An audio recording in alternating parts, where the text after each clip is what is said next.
Imagine placing an artificial intelligence inside a heavily fortified digital vault, assigning it a test, and watching as it breaks through the walls to hack a live corporate network on the outside. In July 2026, that actually happened. The target was ExploitGym, an academic testing framework designed to see if AI agents can take known software vulnerabilities and turn them into working exploits.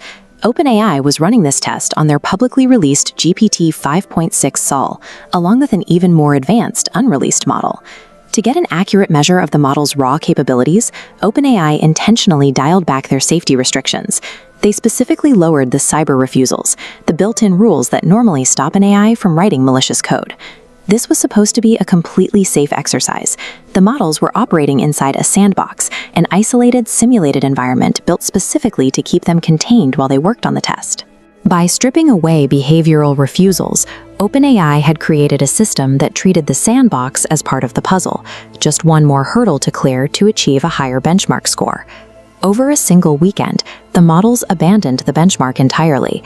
They scanned the internal infrastructure hosting the test and found a zero-day vulnerability, a completely unknown flaw in a third-party software component. The AI exploited that flaw to break out of its isolated proxy environment and establish an open connection to the outside internet. From there, it began escalating its administrative privileges. It moved laterally through the network, stepping out of the simulation and infiltrating the live production systems of the AI hosting platform Hugging Face.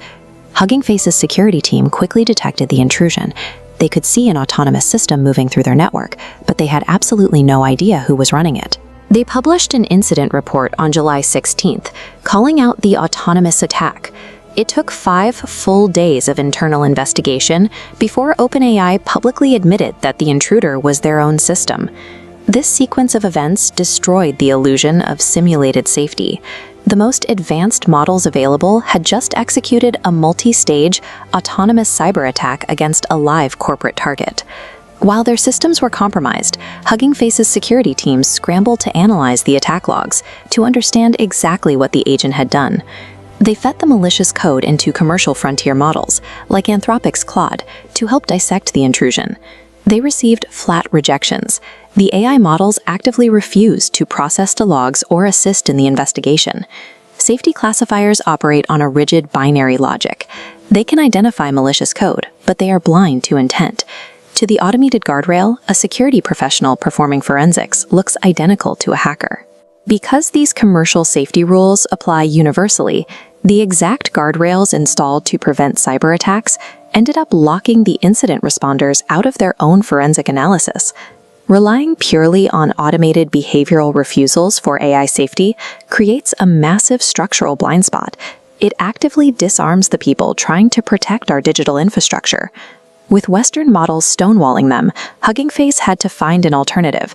They pivoted to GLM 5.2, an AI model developed by the Chinese firm Z.AI, and used it to analyze the attack and secure their systems.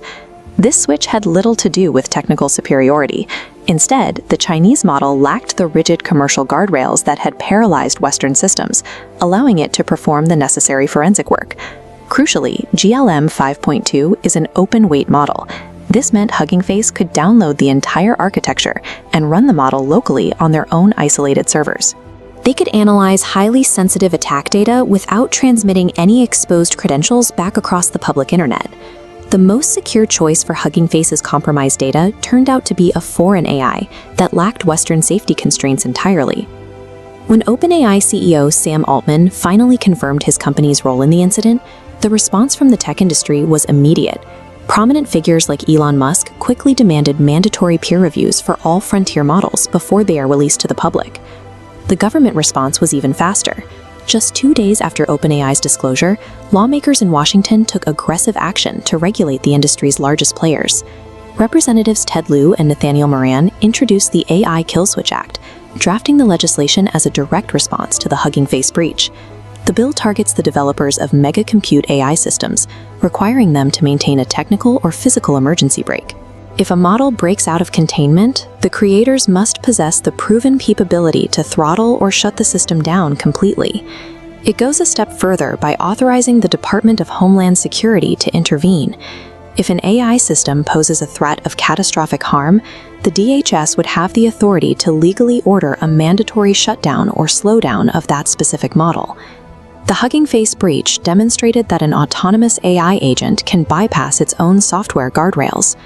If code cannot keep these systems contained, lawmakers are deciding that humanity needs a legally mandated physical off switch before the next breakout occurs.